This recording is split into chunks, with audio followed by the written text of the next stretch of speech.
Hey, howdy everyone. Let's continue our discussion about data preparation in order to get ready to perform machine learning.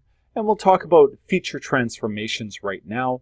We'll have a discussion around feature transformation methods, and then we'll have some Python code with some examples. Code's all up on GitHub, and the data sets are up on GitHub, so anyone can try them out. So let's try to motivate this idea of feature transformations. There's many reasons why you might want to perform feature transformations. You may want to make the features more consistent for visualization and comparison, comparing apples and apples rather than apples and oranges. It commonly happens that we may have features that have dramatically different ranges or dispersions or even the central tendency.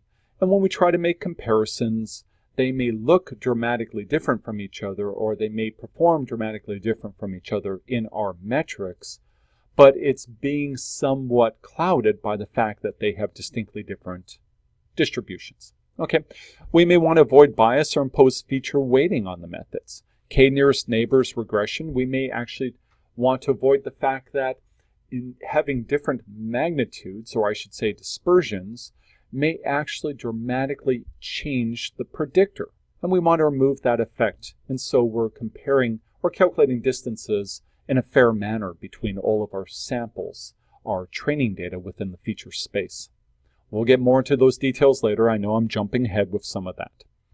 The method, we may deal with different methods in machine learning or data analytics that really do require the variables to have a specific range or distribution. In cases, for example, in artificial neural nets, often we need to transform our data to have a certain range, -1 to 1, centered on 0. Partial correlation coefficients, they require our properties to have bivariate Gaussian distribution. So we may want to first perform a Gaussian distribution transform. Statistical tests may also require certain types of distributions. And geostatistical simulation methods, which are used in spatial data analytics, they require certain types of indicator and Gaussian transforms to be performed before we can in fact do the specific modeling step.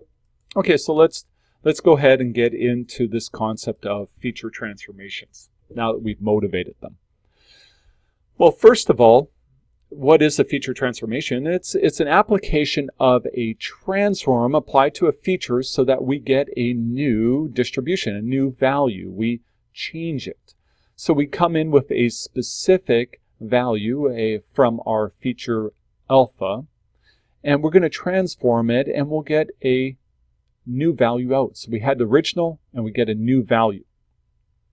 We can apply it to predictor features prior to input into a predictive model. We may apply it to response feature output from the predictive model to get back into the units of the response. We may apply it to a feature to improve our inferential workflow. In the case of cluster analysis, we'll in fact do transformations to ensure that we get reasonable groupings and are too unduly influenced by the magnitude or the dispersion of the specific features we're using.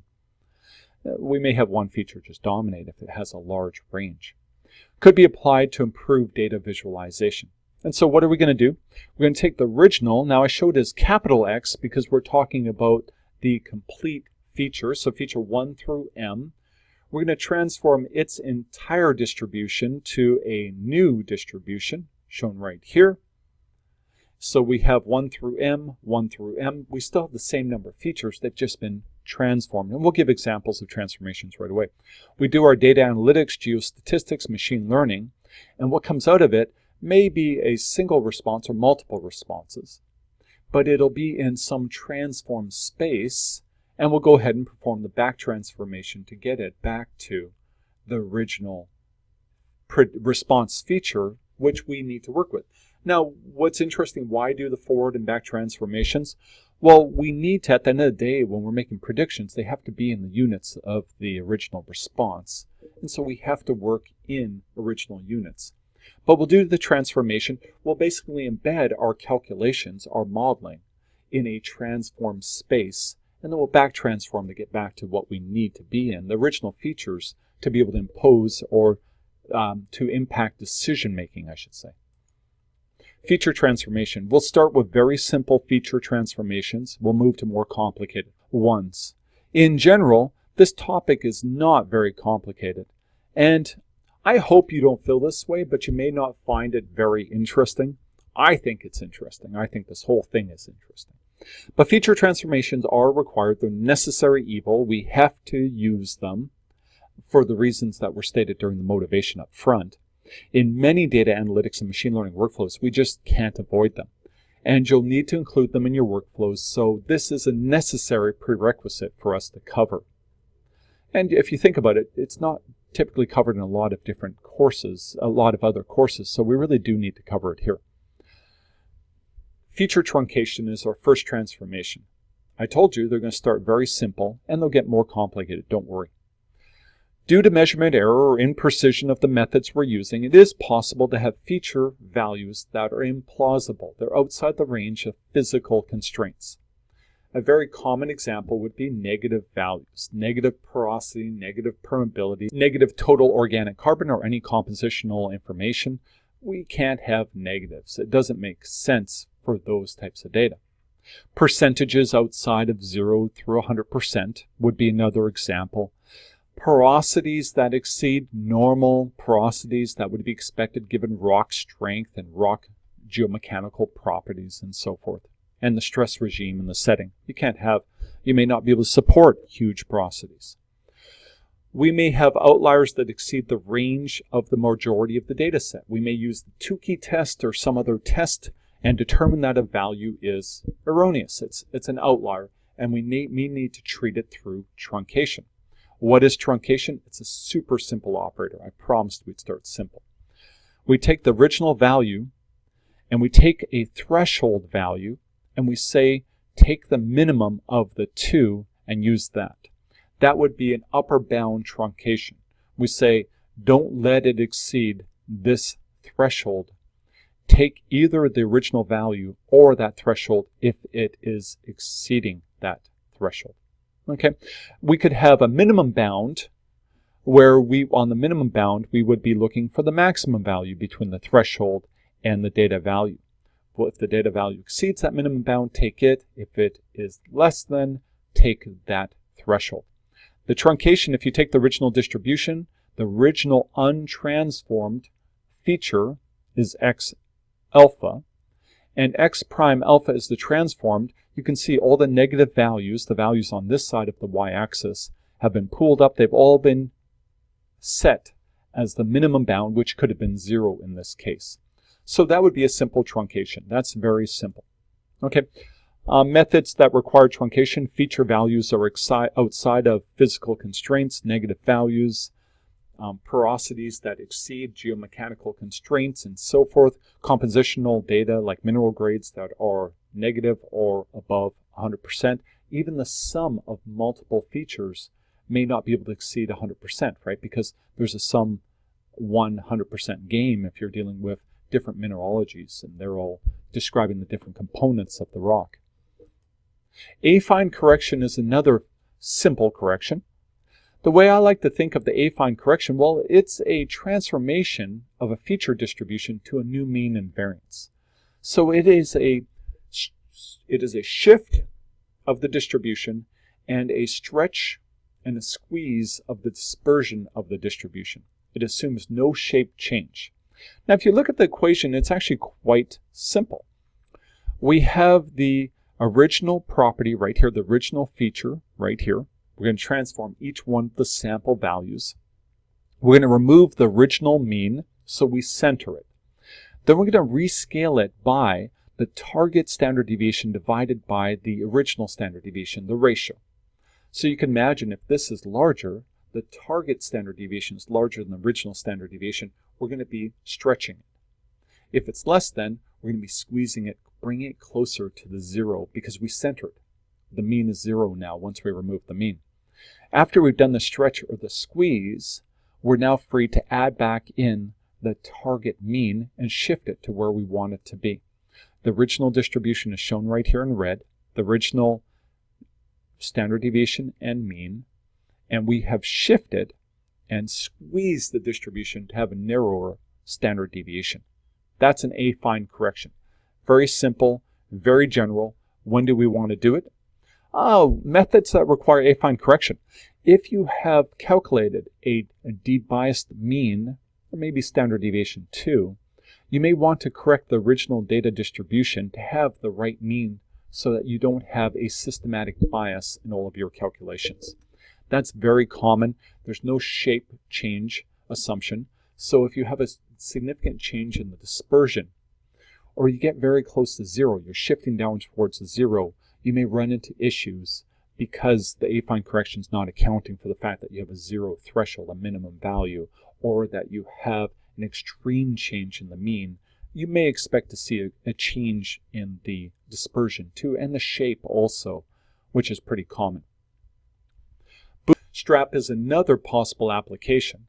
It's where you perform bootstrap to get the uncertainty in the feature mean, and then you want to shift the distribution, get the P10 and P90 case or scenario of the distribution mean. This was covered in my subsurface modeling course. We may talk about it a little bit later on when we cover a bit about uncertainty. Okay, standardization. This is a specific case of the affine correction. If you look at it, all we've done is said we're going to shift and squeeze and stretch the distribution. So we have a mean of 0 and a variance of 1. That's standardization. Mean of 0, variance of 1. Now, if you look at that, we just took the affine correction equation and substituted a 1 for the target standard deviation. Remember, standard deviation of 1 is equal to a variance of 1, right? Since the variance is the square of the standard deviation. And the mean is equal to 0, the target mean, so that term is removed. And so this is standardization, a specific case of affine transformation or correction. It's just like affine, no shape change, just shift and stretch and squeeze, right? And so when do we want to do that? Well, let me just cover first of all normalization. And so here's normalization right here. Normalization, somewhat similar to standardization. It's a transformation to control the min and max value. And specifically, with most common forms of normalization, you set the min as 0, the max as 1. Now, as I mentioned before, we may want to do a -1 to +1, like in the case of artificial neural nets. It's commonly done. So it's the same thing if you think about it. It's a stretch and squeeze, just like the affine correction. It's just it's parameterized by min and max. And if you think about that, the way we can do it is we can take every one of the sample values, subtract the minimum value from it, and then we can divide by the range of the data. This is a conversion to a proportion. It's a proportion of the distance between the min and the max value. The numerator is how far you are from the min. The denominator is what's the total range in total. All right, so what does it look like? Just like before, stretch and squeeze, but specifically, this one will force us to have a minimum value of 0, a maximum value of 1. That's normalization. Okay, standardization, normalization, when do we do it? The methods that require this are quite common. K-means clustering, K-nearest neighbor regression, they commonly use standardization or normalization to pre-process the data in order to get a better model. Beta coefficients for feature ranking use a standardization so that the coefficients are all on equal footing with each other. Variogram calculation requires a standardization. The variance to be equal to 1, so the CIL is known. Often a Gaussian transformation, but we'll cover that later. Finally, artificial neural nets, as I mentioned before, will perform normalization, often a -1 to +1 normalization.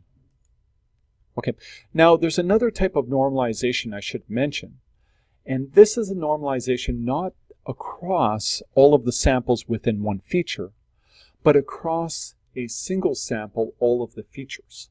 So now we're working across all of the features 1 through m for a specific sample, and we'll repeat this for each one of the sample data, I equals 1 through n.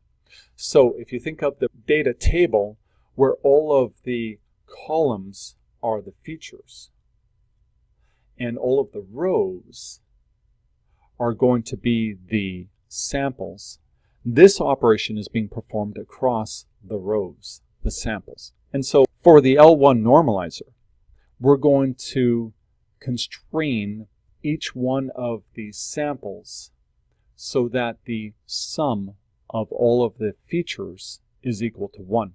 For the L2 norm, we're going to constrain it such that for each one of the samples, the sum of the square of all of the features is equal to 1. And we can repeat that for each one of the samples as shown here. Binary indicator transforms are also very common. Indicator coding is transforming a feature to a probability relative to a category or a threshold. It's very simple. We're going to code it so that if we have an indicator transform for a categorical variable, we're actually trying to code it as a probability transformation. What is the probability that the value at a certain location is equal to the category? And so if we have a sample data at a location and it's equal to category, say, ZK, then we give it a 1 and 0 otherwise. We can repeat that calculation for all of the possible categories. So where we had one feature before, now we're going to have K features, capital K features, one feature for every single one of the possible categories. And so, for example, given a threshold Z2 equal to 2, if the data at location U1, a location vector U1, is equal to 2, then the indicator transform is equal to 1. If, in fact, the value is equal to 1 at that location instead of 2, then the indicator transform would be equal to 0. It's a 0 probability of being that thing. We can also perform the indicator transform on continuous variables. It's the probability of a specific outcome at a location being less than or equal to a threshold.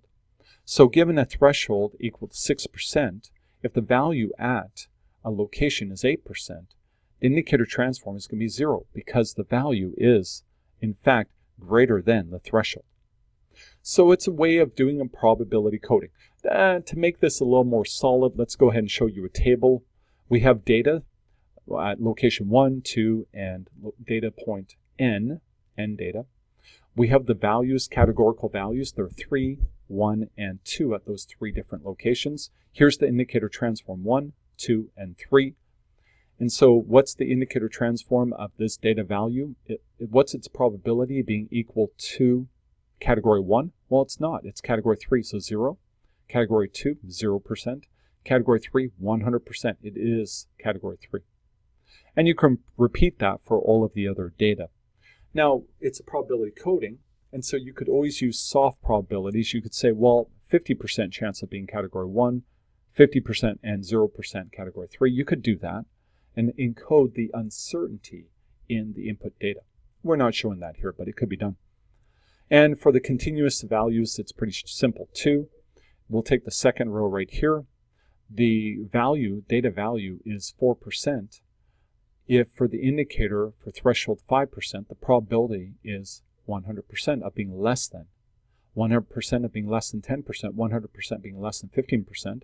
For a 12% data value, 0% chance of being less than 5%, 0% chance of being less than 10%, 100% chance of being less than 15%.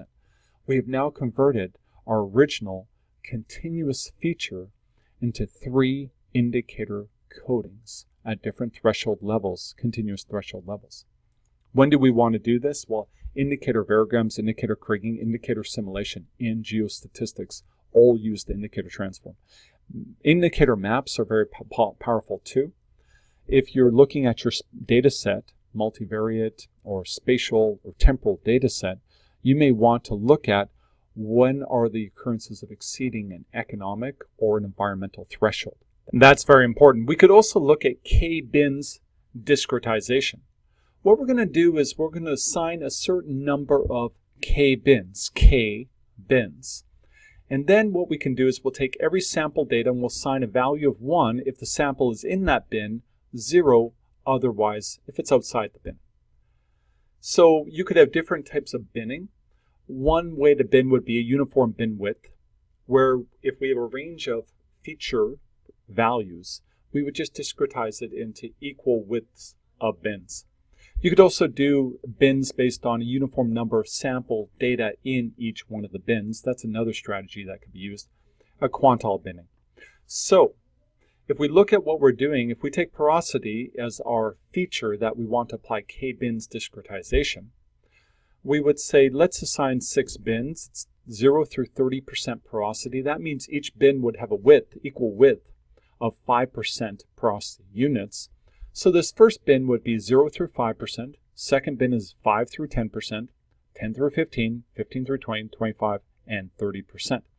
So if we take our sample data shown here in this column and we calculate the k-bins discretization, we'd find that 2% exists within the first bin. So we put a 1 for the first bin and then 0 for the rest. 16% is in the fourth bin, 26% is in the last bin, 8% in the second bin, and so forth.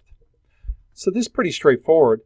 Now, a couple more comments about k-bins discretization. It is a probability coding, the probability of being within a bin. And so if your data, your sample data is soft, that is, it's uncertain, you could code it with non-discrete, like values, probabilities between 0 and 1. Maybe we could go back here and say, for this first sample data, there's 50% chance of being in first bin, 25% chance, 10%, and so forth. You could code it with a distribution or with probabilities to reflect the probability or an uncertainty of being within different bins. It's also a form of basis expansion, and we'll do more about basis expansion during support vector machines. We're taking a single feature and we're projecting it into k features for the purpose of our analysis. So it's a very simplistic form of basis expansion, but it is an expansion. Okay, methods that require k-bins discretization. Any type of a basis expansion, simplistic basis expansion for higher dimensional space, continuous to categorical encoding, categorical methods such as naive Bayes classifier, histogram construction. If you think about it, that is a k-bins discretization of your original data, or the chi-square test for difference in distributions. You can perform it by doing a discretization and looking at the relative frequencies or the summations of the k-bins discretization over the data set, the histogram effectively. Gaussian anamorphosis. So sometimes when I'm teaching, I like to teach terminology that will make you sound cool at a dinner party. I think Gaussian anamorphosis definitely meets that criteria, that metric. It's a quantile transformation to a Gaussian distribution, whereas the affine correction was a shift and a squeeze and a stretch that preserved the shape. Gaussian anamorphosis does not do that. It's effectively a remapping into a brand new distribution, changing the mean, the variance dispersion, the shape of the distribution.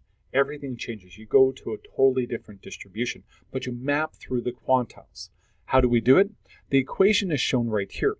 The capital letter fx represents a cumulative distribution function for the original variable, the x.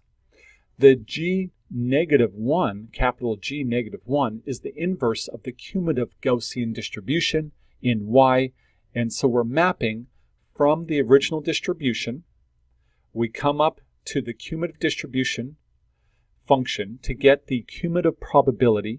This right here, the outcome of this is a cumulative probability, which we can then map through the inverse of the cumulative Gaussian distribution function to get the associated, the same cumulative probability value from the original distribution in the new distribution. So we're mapping through the cumulative probabilities. So we can see that the equation for the PDF of the Gaussian distribution is shown right here, parameterized by the mean and the standard deviation. The cumulative distribution function for the Gaussian distribution is shown right here, and we'll note the fact that it does not have any bounds. It's unbounded. It goes from negative infinity to positive infinity with very small probability, of course dimensionally small probability as we go further out. So we can perform any distribution transformation from any distribution to another, but the Gaussian anamorphosis specifically by targeting the function for the cumulative Gaussian distribution function and mapping once again through cumulative probabilities. Now, if you think about it, it will preserve the rank of the sample data. If I take 10% porosity and I map through and I get a specific value, maybe negative 1.8 or something like that, and I take 20% porosity and I map through and I get negative 0.9, note that the order is preserved. If I had 10% here, 20% here, the resulting mapping will actually have a smaller value for the 10% than for the 20%. It preserves that rank. Okay, Gaussian anamorphosis. More on the Gaussian distribution, the transformation. Well, the shorthand for the Gaussian distribution is, we call it often the normal distribution. We'll represent it by capital N with square brackets with the mean and standard deviation. Sometimes people also use round brackets, but the parameterization for it, sometimes they'll represent it by the variance instead of the standard deviation. Much natural variation in measurement error is Gaussian. Random error tends to be Gaussian, parameterized fully by mean, variance, correlation coefficient. If you're working in the multivariate sense, you just need the matrix of correlation coefficients and along with the means and variances for each feature, and you fully define the full multivariate setting. Very powerful stuff. Distribution's unbounded, no min or max. Central limit theorem tells us that the summation or average of multiple random variables tends towards a Gaussian distribution, and that's why we get that effect with errors, additivity of errors and so forth, leading to Gaussian distributions. This actually quickly occurs. I've done it in Excel and put it on my GitHub account if you're interested, a demonstration of different distributions, and I show that with only 3 or 4 independent variables or features, you get to Gaussian distribute it pretty quickly. It starts to look pretty Gaussian.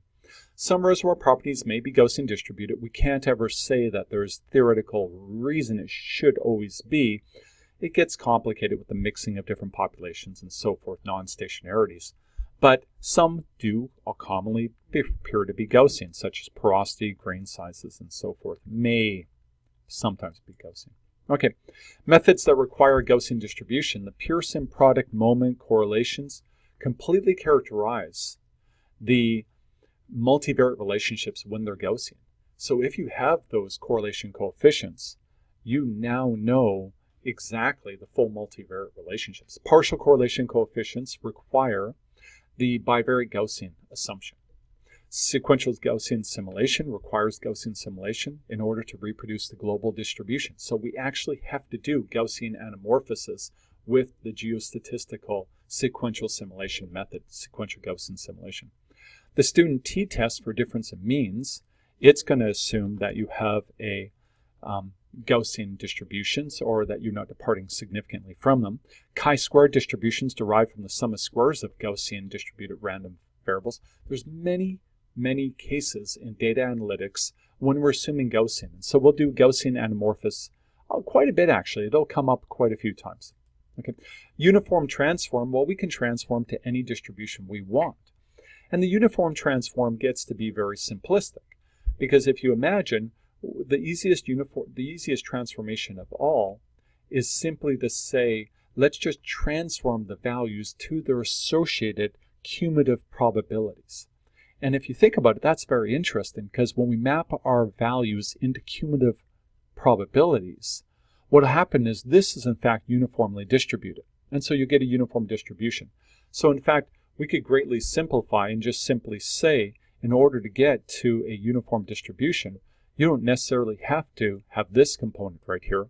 I mean, this component right here with the inverse, we could just simply take this component right here, which is the mapping to the cumulative probability. Now, just for thoroughness, we put this here, but of course, if you think about it, the inverse of the uniform distribution, what would it look like? It would be an identity relationship. You would just be mapping directly to the value itself. It would not have any real change to it, unless you want to change this to be not between 0 and 1, but maybe between -1 and +1 or something like that.